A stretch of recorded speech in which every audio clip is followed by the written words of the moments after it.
ሰላም ጤና ይስጥልን ውድ አብራሪ ሚዲያ ቤተሰቦች እንደምን ሰነበታችሁ?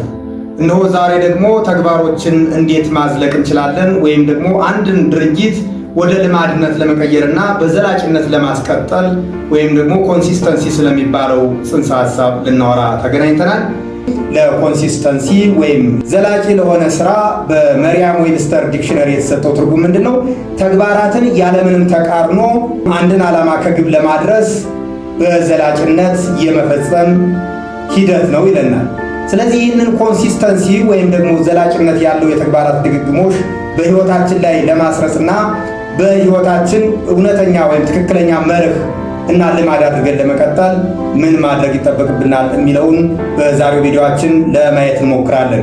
ይህንን ቪዲዮ እስከ መጨረሻው ድረስ ከተከታተላችሁ በህይወታችሁ እየጀመራችሁ የምታቋርጧቸውንና የህይወታችሁን ትልቅ ዓላማ ከግብ ለማድረስ የሚያስችሏችሁን ዘላቂ የሆኑ የመፍትሄ ሀሳቦች ታገኙበታላችሁ።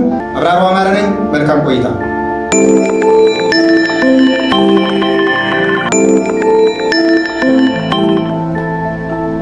እሺ ውድ ቤተሰቦች እንግዲህ ብዙዎቻችን ከምንቸገርባቸው ጉዳዮች ውስጥ አንድን ተግባር መጀመሩ አይደለም።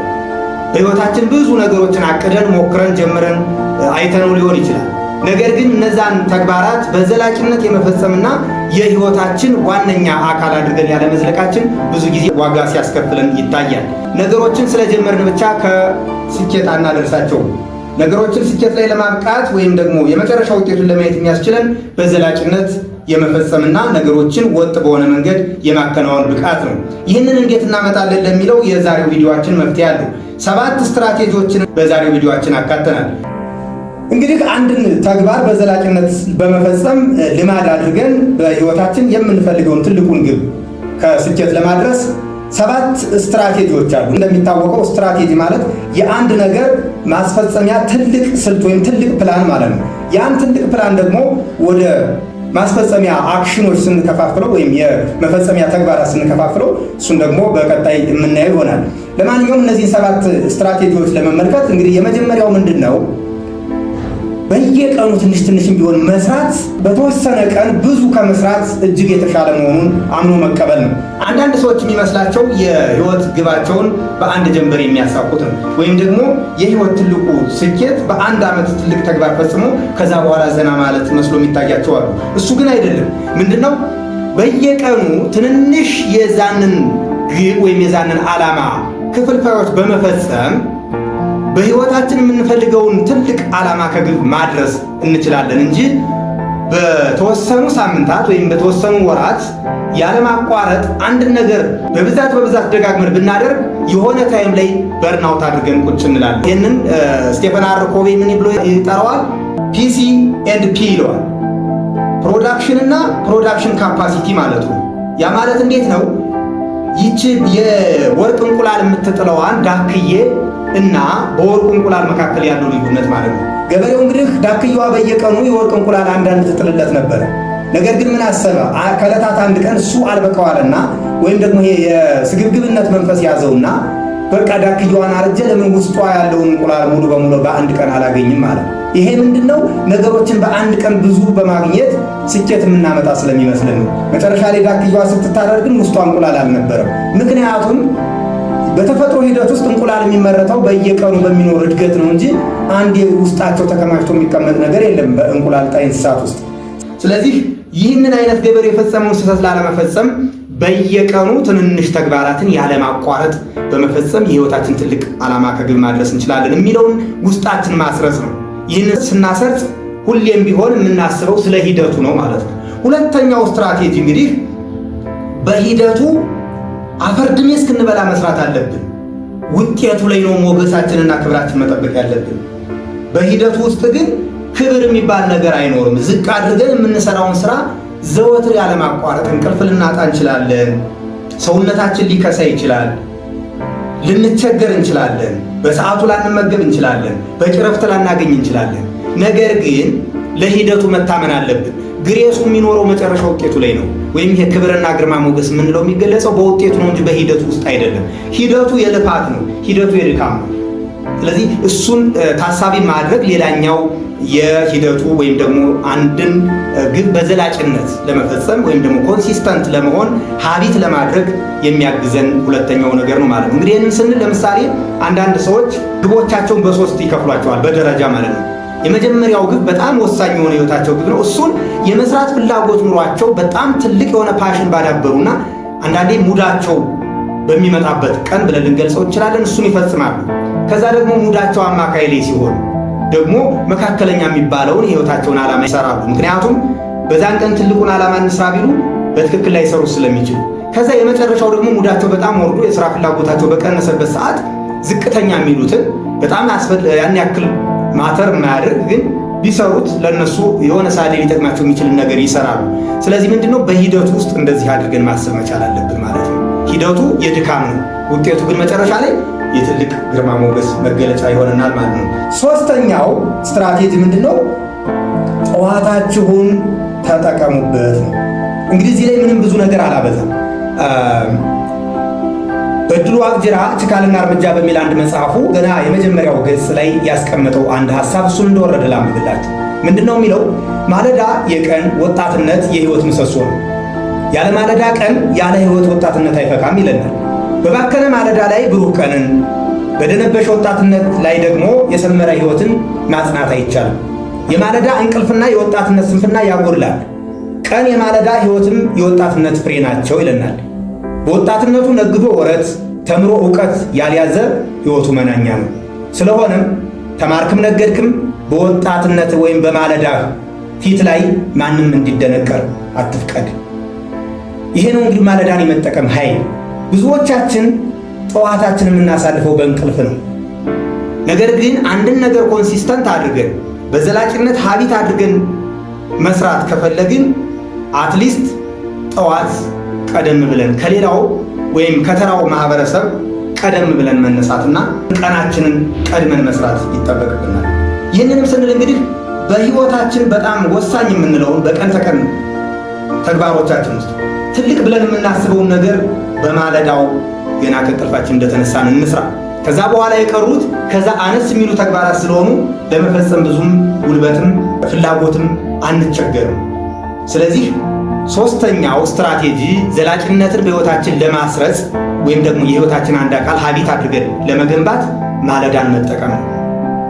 እንግዲህ በሌላኛው የህይወት ክፍላችን ደግሞ ደራሲና መምህር በድሉ ዋቅጅራ እንደተናገሩት ወጣትነታችን ለጉልምስናችን ዋነኛ መሰረት ነው። ብዙዎቻችን በወጣትነታችን ላይ እንቀልድና እንተኛና ወደ መጨረሻ ነቅተን እንግዲህ ምንድነው እንደውም በሀገራችን አንድ አባባል አለ፣ ገንዘብ የሚገኝ በ20 ዓመት ልብ የሚገኝ በ40 ዓመት ይባላል። ይሄ ነገር ብዙ ጊዜ የብዙዎቻችን ህይወት ሲያመሰቃቅልና የምንፈልገው ደረጃ ላይ እንዳንደርስ እንቅፋት ሲሆን እንስተዋላል። ስለሆነም ማለዳችን ላይ በሚገባ መስራት ህይወታችንን በተሻለ መንገድ ለመገንባት ሶስተኛው ስትራቴጂ ነው ማለት ነው። በጣም ጥሩ። አራተኛው ስትራቴጂ አንድን ተግባር በዘላቂነት ለመፈጸምና በርናውት እያደረግን ጀምረን በማቋረጥ ህይወታችንን ላለማበላሸት አራተኛው ስትራቴጂ የጓደኝነትን ተጠያቂነት መጠቀም ነው። ይህም ምንድነው? እንግዲህ በህይወታችን ውስጥ እኔ እንደውም ከዚህ በፊትም አንድ ቪዲዮ ላይ ጠቅሼዋለሁ። አብርሃም ስለሚባል አንድ የሥራ ባልደረባዬ ማለት ነው። ጓደኞቻችን የህይወታችን ማናጀሮች አድርገን ብንሾማቸው ወይም ደግሞ አንድ በቅርባችን የሆነ ሰው ያንን ጉዳይ ከምን አደረስከው፣ ህይወትን እንዴት እየመራኸው ነው ብሎ የሚጠይቀን ሰው ቢኖር ከጎናችን ብዙ ጊዜ ተጠቃሚ ያደርገናል፣ ወይም ደግሞ የህይወት አቅጣጫችንን በተለየ መንገድ እንዲራመድ ያደርገዋል። በመሰረቱ በጣም ከባዱ ነገር እዚህ ላይ ኮንሲስተንት ለመሆን ከአብዛኛው የህብረተሰብ ክፍል መነጠል ማስፈለጉ ነው። ቢሆንም ግን ህይወት ደግሞ ብቻን መምራት ትንሽ አዳጋች ስለሚሆን ቢያንስ ካሉን የጓደኝነት ሰርክሎች ውስጥ አንድ ታማኝ የሆነ ሰው በተግባሮቻችን በእቅዶቻችን ላይ ተጽዕኖ ሊያመጣ የሚችል ሰው ቢኖረን መልካም ነው ይላሉ ባለሙያዎች። ይህም ሰው እንግዲህ ምንድነው በህይወታችን ትልቅ ለምንለው ዓላማ የታደረስከው እያለ በየቀኑ በስልክ ሊጠይቀን ይችላል፣ በቴክስት ሊጠይቀን ይችላል፣ ወይም ደግሞ በአካል ስንገናኝ ሁሌም የመጀመሪያው ይህንን ብሬንስቶርም ማድረግ የሆነ ሰው ያስፈልጋል ነው። ስለዚህ ብዙ ጊዜ ይህንን ፒር ፕሬዠር ወይም ደግሞ ፓወር ኦፍ ፒር አካውንቴቢሊቲ የሚባል ነገር በህይወታችን አስገብተን ብንሰራበት በቅርበት ከነዚህ አይነት ጓደኞቻችን ጋር ሙድ ብንለዋወጥ እነዚህ ልጆች ሊያግዙን ይችላሉ። ማለት ነው። ህይወታችንን ወደ ተሻለ ነገር በዛ በህይወታችን የተሻለ ዓላማ ብለን በምንፈልገው መልኩ እንዲራመድ ሊያግዙን ይችላሉ ማለት ነው። አምስተኛው ስትራቴጂ የቀስ በቀስ እድገትን ጡንቻን ለማዳበር ልክ አንዴ 100 ኪሎ እንደማንሸከመው ሁሉ ወይም ደግሞ 100 ኪሎ ሊፍት እንደማናነሳው ሁሉ ቀስ በቀስ ነገሮችን ማዳበር መልመድ አለብን። ምክንያቱም የሰው ልጅ በባህሪው አእምሯችን ስልቹ ነው። አንድ የትልቅ ነገር ስንጭነው ተሰላችቶ ከዛ በኋላ በዛ ተግባር ውስጥ በአካባቢውም ላይ ያልፍ ይችላል፣ ወይም ደግሞ ጭራሽ አያሳየኝ ብሎ ሊተወው ይችላል ማለት ነው። ቀስ በቀስ ከወሰዱት መርዝም አይገልም ይላሉ የሳይኮሎጂ ባለሙያዎች። ስለዚህ ቀስ በቀስ ማላመድ። እኛ ስህተታችን ግን በህይወታችን ከዜሮ ተነስተን በአንድ ቀን 100 መድፈን ነው የሚታየን። እሱ መሆን የለበትም። እሱ ውጤት ያመጣል። ስለዚህ ምንድነው የተሻለው ነገር ዛሬ 5 ኪሎ አንስተን ከሆነ ነገ 10 ኪሎ፣ ከነገ ወዲያ 15፣ ከዛ 20 እያልን ራሳችንን ማለማመድ መቻል አለብን። በተለይ ልማድን ስንገነባ ቀስ በቀስ ነው። 21 ቀን ይላሉ ባለሙያዎች፣ 30 ቀን ይላሉ፣ 90 ቀን ይላሉ። በጣም የመጨረሻ ፊክስ ለማድረግ 1 ዓመት ቢሆን ሞር የተመረጠ ይሆናል። ምክንያቱም ለ1 ዓመት በዘላቂነት የሰራነው ነገር ከዛ በኋላ የህይወታችን አንድ አካል ሆኖ የመቀጠል እድሉ በጣም ከፍተኛ ነው ማለት ነው። ካልተቻለ ደግሞ በ3 ወር ሂደት፣ ከዛም ካነሰ በ1 ወር፣ ከዛም ካነሰ በ21 ቀን ወይም በ3 ሳምንት እያደረግን ነገሮችን በሂደት የህይወታችን አካል ለማድረግ ወይም ደግሞ ኮንሲስተንሲን በህይወታችን አፕሎድ ለማድረግ ለመጫን ጥረት ማድረግ 5ኛው ስትራቴጂ ነው። ወደ 6ኛው እንለፍ።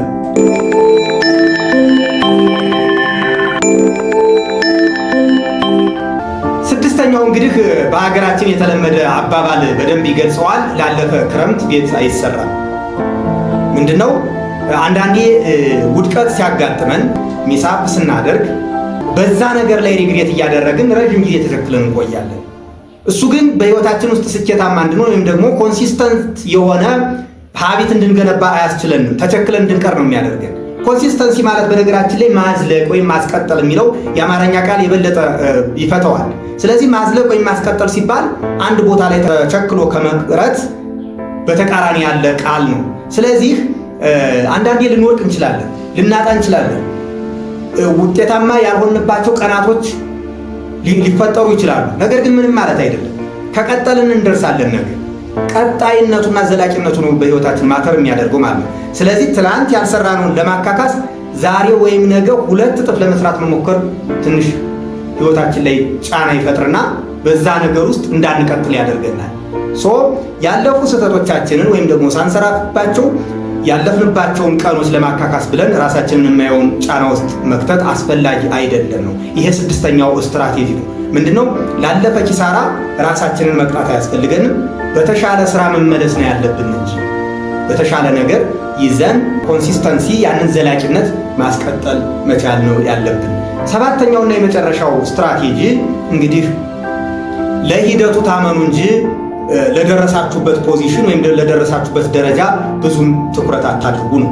ይሄ ማለት ምን ማለት ነው? ብዙ ጊዜ ሰዎች አንድ ቦታ ላይ ይደርሱና በአካባቢያቸው ወይም በዙሪያቸው ካሉ የነሱ እኩዮች በእድሜም ሊሆን ይችላል፣ በትምህርት ደረጃም ሊሆን ይችላል፣ ከነዚያ የበለጡ መስለው ሲሰማቸው እዛ ላይ ያቆማሉ። ህይወት ግን እንደዛ አይደለም። ምክንያቱም ከኋላችን ያሉ አልፈናቸው የመጣናቸው ሰዎችም እነሱን በራሳቸው ፍጥነት እየተጓዙ ነው። ነገር ግን እነሱን በልጠናል፣ እነሱ ካሉበት ትንሽ እርምጃ ወደፊት ተራምደናል ብለን እዛ ቦታ ላይ የምንቆም ከሆነ ልክ እንደ ጥንቸሏና እንደ ኤሊዋ የሩጫ ውድድር ታሪክ ኤሊዋ ከኋላ መታ አልፋን የውድድር ዋንጫ ትበላለች ማለት ነው። እሱ እንዳይሆን ማድረግ ያለብን ለሂደቱ ነው መታመን ያለብን። ብዙ ጊዜ ምንድነው ሎተሪ የደረሳቸው በውርስ ገንዘብ ያገኙ በስጦታ መልኩ ገንዘብ የተቀበሉ ሰዎች ያ ገንዘብ አብሯቸው የማይዘልቀውና በአጭር ጊዜ ውስጥ ተመልሰው ወደ ድህነታቸው የሚመለሱት ሲስተም ስላልገነቡ። ሲስተም ሲገነባ ሂደት ነው። እንግዲህ ስለ ሲስተም የሰራሁት ቪዲዮ አለ፣ እሱን ማየት ትችላላችሁ። እዚህ አካባቢ አስቀምጬላችኋለሁ። ያንን ሂደት ያልገነባ አካል ነገ ኪሳራ ቢያጋጥመው ተመልሶ ያንን ሂደት መድገም ስለማይችል ያለበት ቦታ ላይ ይቀራል ማለት ነው። ስለዚህ ትሬንድ ማዳበር፣ ሲስተም መገንባት በህይወታችን ኮንሲስተንት የሆነ ሀቢት ለመገንባት ወሳኙ ነገር ነው ማለት ነው። ስለዚህ በልምድ የተገነባ በሲስተም የተደራጀ ነገር ያስፈልገናል። ፐርፌክሽንም አይደለም ኮንሲስተንሲ። በአንድ ነገር የመጨረሻው ስህተት አልባ እንከን አልባ ሰው መሆን መቻል አይደለም።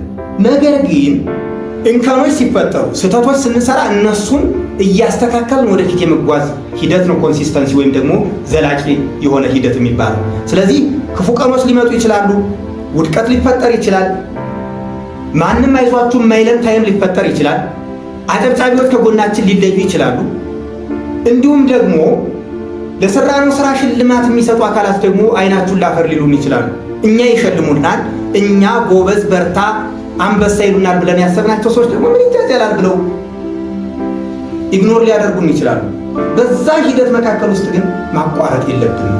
ምክንያቱም የመጨረሻውን ከፍታ የሚያሳየን ሂደቱ ነው እንጂ የሆነ ታይም ላይ እያደረስንበት ወይም ያዳበርነው እውቀት ወይም ሌብል አይደለም። መስራቱን የሚቀጥል ሰው ማንም በምንም ሊያስቆመው አይችልም። ስለዚህ ማንም ሳቀላችሁ፣ ማንም አለቀሰባችሁ፣ ማንም በርታላችሁ፣ ማንም ደግሞ አትጃጃል አቁም አላችሁ፣ እናንተ ግን ወደፊት መራመድን መቀጠል ሰባተኛውና የመጨረሻው ስትራቴጂ ነው ማለት ነው። በጣም ጥሩ ውድ የአብራሪ ሚዲያ ቤተሰቦች፣ እነዚህ 7 ስትራቴጂዎችን በህይወታችን ላይ ተግባራዊ ብናደርግ ወይም ብንቀበላቸው ህይወታችንን በአንድ የተሻለ ነው በምንለው ሀቢት ላይ ኮንሲስተንት ሆኖ ዘላቂ የሆነ ስኬትን ለማስመዝገብ ይረዳናል ማለት ነው። ህይወታችንን ዘላቂ ለማድረግ ካስፈለገ ኮንሲስተንሲን እስከ መጨረሻው ድረስ ታግለን የህይወታችን ልማድ ማድረግ መቻል አለብን ማለት ነው። ለዛሬ ያዘጋጀሁላችሁ ይህንን ይመስል ነበረ። እንግዲህ ኮንሲስተንሲን ወይም ደግሞ ዘላቂነትን በህይወታችሁ ተግባራዊ ያደርጋችሁ ህይወታችሁን በተሻለ መንገድ መርታችሁ ከፍታው ላይ እንደምንገናኝ ተስፋ አደርጋለሁ። ለአብራሪ ሚዲያ አዲስ ሆናችሁና ዩቲዩብ ላይ ቁም ነገር ለማየት የምትመጡ ከሆነ አብራሪ ሚዲያን ሰብስክራይብ እያደረጋችሁ ቤተሰብ ሁኑ። በተከታታይ ፐርሰናል ዲቨሎፕመንት ላይ የምንለቃቸው ቪዲዮዎች ደግሞ በኖቲፊኬሽን መልኩ እንዲደርሷችሁ የደወል ምልክቱን ተጫኑ። ለዛሬ ነበረን እናበቃው። በሌላ ቪዲዮ እንገናኛለን። አብራሩ አማረ ነበርኩኝ። ሰላም ለእናንተ ይሁን።